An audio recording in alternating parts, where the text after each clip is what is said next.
নমস্কার বন্ধুরা, sister tasty কিচেনে আপনাদের সবাইকে স্বাগত জানাচ্ছি। আজকে টেস্টি কিচেনে একটা ভিন্ন স্বাদের একটা রেসিপি আপনাদের সঙ্গে শেয়ার করছি, যেটা বিটের কাটলেট। তো প্রথম থেকে শেষ পর্যন্ত আপনারা দেখুন বন্ধুরা, যে আমি বিটের কাটলেটটা কিভাবে বানাচ্ছি। তো প্রথমে কড়াইটা আমি গ্যাস অন করে আমি কড়াইটা চাপিয়ে দিয়েছি। কড়াইটা গরম হলে দিয়ে দেবো তেল। বন্ধুরা, কড়াইতে তেল দিয়ে দিয়েছি। কড়াইয়ের তেল সমপরিমাণে প্রায় গরম হয়ে এসছে। এইবারে দিয়ে দেব এই যে কুচিয়ে রাখা বিট আর গাজর, আর একটা আলু সেদ্ধ করে রেখেছি। সেটা পরের স্টেপে বলছি কি করব। বন্ধুরা, বিট আর গাজরটা ভালো মতন কষে নিয়ে জল দিয়ে এটাকে সেদ্ধ করে নেব।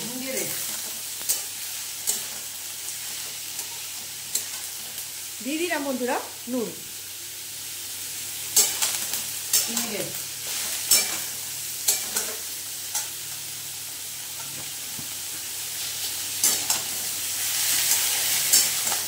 দিয়ে দিচ্ছি বন্ধুরা চিনি। এবার এটা দিয়ে ভালো করে একটুখানি কষে নিই। বন্ধুরা, এটা একটুখানি কষিয়ে নেওয়া হলো যাতে ওর কাঁচা ভাবটা সরে গেল। এবারে দিয়ে দেবো জল, জাস্ট একটু জল দিয়ে দেবো সেদ্ধ হওয়ার জন্য।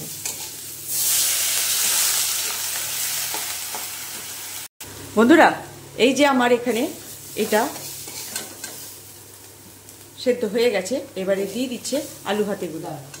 এই যে আলু ভাতেগুলো দিয়ে এবার একটু কষে নেব। এটাকে দিয়েও একটু মশলা পড়বে, তো এটা দিয়েও কষে নেব।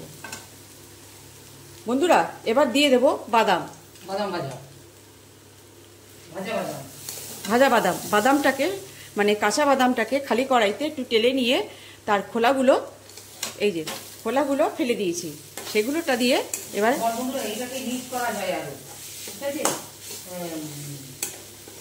তো এবার দিয়ে দিচ্ছে বন্ধুরা, দিয়ে দিচ্ছি একটু আদা আর কাঁচা লঙ্কা বাটা। বন্ধুরা, দিয়ে দিচ্ছি গরম মশলা।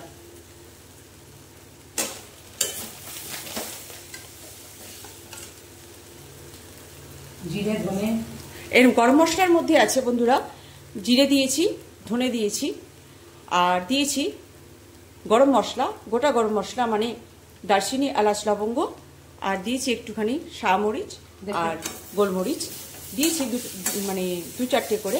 ব্যাস, এটা একটুখানি হালকা কড়াইতে টেলে নিয়ে তারপর রোস্টেড করে সেটাকে দিয়েছি যাতে সুগন্ধটা ভালো বেরোয়। বন্ধুরা, ভাপিয়ে রাখা হালকা করে কড়াইশুঁটিগুলো দিয়ে দিচ্ছি। কড়াইশুঁটিটা ভাপানো। বন্ধুরা, এটা শুকনো শুকনো করে ফ্রাই করা হয়ে গেছে। এইবারে এটাকে নামিয়ে ঠান্ডা করে নেব। বন্ধুরা, এই যে আমার তরকারিটা, এইবারে এইটাকে একটু ম্যাশ করে নিয়েছি এরকম করে। এবারে এটাকে যাতে মানে কাটলেটের শেপ দিতে হবে, সেই জন্য একটা ছোট একটা বড় হয়ে যাবে, সেই জন্য প্রথমে আমি এরকম লাচি করে গোল মানে করে নিয়ে সেট করে নেব যে কটা হচ্ছে, মানে সব যাতে সমান বরাবর এক হয় আর কি, সেই জন্য আমি এটাকে করে নিচ্ছি। বন্ধুরা, এখানে আমি 4টে এরকম শেপ করে নিয়েছি, সবই একই মাপের সব, ঠিক আছে। এইবারে এটাকে শেপ দেব, আর ব্রেড ক্রামে করে তারপরে তেলটা গরম করতে বসিয়ে দিয়েছি কড়াইতে। ততক্ষণে গরম হোক, ততক্ষণে আমি এটা শেপ দিয়ে নিই। বন্ধুরা, আমার হাতটা কিন্তু ওয়াশ করে নিয়েছি। বন্ধুরা, এই যে ব্রেড ক্রাম, এই ব্রেড ক্রামের মধ্যে এবারে শেপ দিয়ে ওটাকে করব। বন্ধুরা, দেখুন আমি কিভাবে শেপটা দিচ্ছি। প্রথমে এরকম করে লাড্ডুটাকে সুন্দর করে এরকম লাড্ডু পাকিয়ে নেবেন, ঠিক আছে। তারপরে এই এক হাতে রেখে, অনেকে বলবেন যে গ্লাভস নেই কেন, কিচেন গ্লাভস হলে মানে কিচেন গ্লাভস হলে ভালো হয়, অনেকের ঘেন্নাও পেতে পারে, কিন্তু আপনাদের দেখিয়ে দিলাম আমি হাত ওয়াশ করে পুছে নিয়েছি। আর সবসময় আমরা তো হোম কুক, আর সবসময় যে বাড়িতে গ্লাভস থাকতেই হবে তার তো কোনো কথা নেই বন্ধুরা। আর যেহেতু এই যে প্রথমে আমি এরকম চাপ দিয়ে হালকা হাতে চাপ দিয়ে শেপ দিচ্ছি। এই যে হালকা হাতে এরকম করে শেপটা দিয়ে দিলাম। এবারে এরকম করে সাইডগুলো সুন্দর করে, যাতে বাদামের কুচিগুলো সুন্দর ভিতরে থাকে, আর বাদামের কুচি কড়াইশুঁটিটা সুন্দর করে থাকে, আর একটু মোটা টাইপ হয়, তাহলে দেখতে খেতেও ভালো লাগবে, আর আর তোমার শেপটাও দেখতে ভালো লাগবে। এই যে বন্ধুরা, ঠিক এইভাবে আমি এক একটা করে এবারে ব্রেড ক্রামের মধ্যে আমি যখন ভাজবো, ব্রেড ক্রামের মধ্যে দিয়ে এই যে এক লেয়ার আমি দিয়ে চেপে রাখলাম।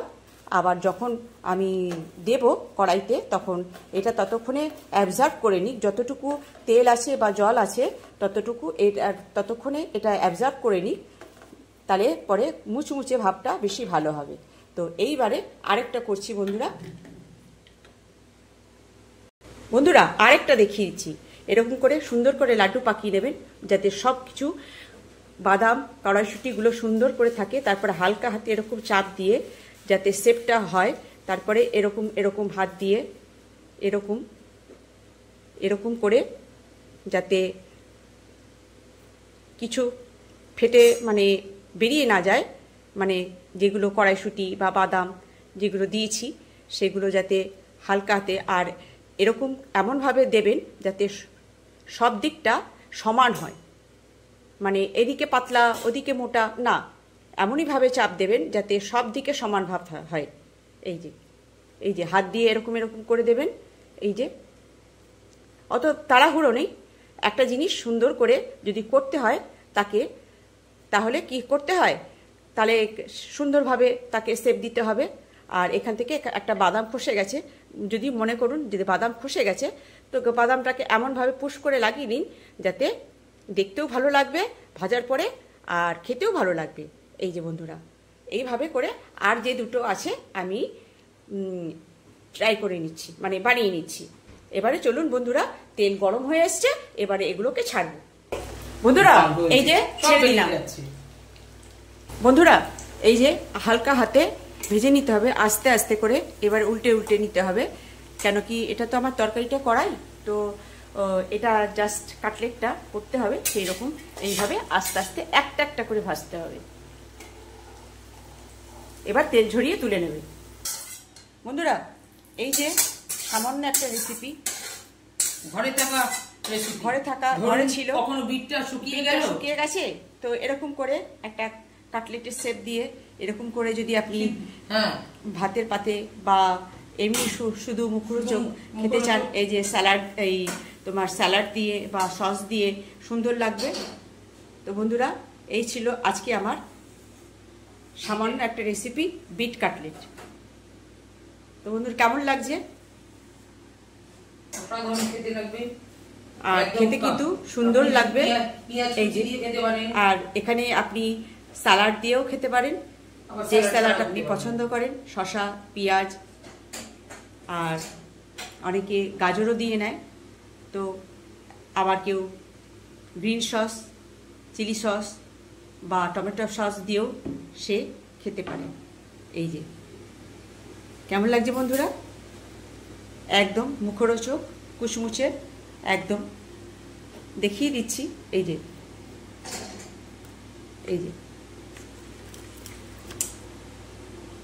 ধরে কিরকম লাগছে বন্ধুরা? একদম মুচমুচে, খাস্তা একদম মুচমুচে। তো বন্ধুরা ভালো লাগলে একটু লাইক শেয়ার করে দেবেন, আর ভালো লাগলে এই যে সামান্য ঘরে থাকা উপকরণ দিয়ে আপনি বানিয়েও খেতে পারবেন, আর সুস্বাদুও লাগবে, আর একদম শর্ট টাইমে হয়ে যাবে। তো বন্ধুরা এই ছিল আমার আজকে বিট কাটলেট। তো কেমন লাগছে? ভালো লাগলে আমার এই সামান্য রেসিপি আপনারা বানিয়ে খাবেন আর এনজয় করবেন। রাখছি বন্ধুরা, বাই।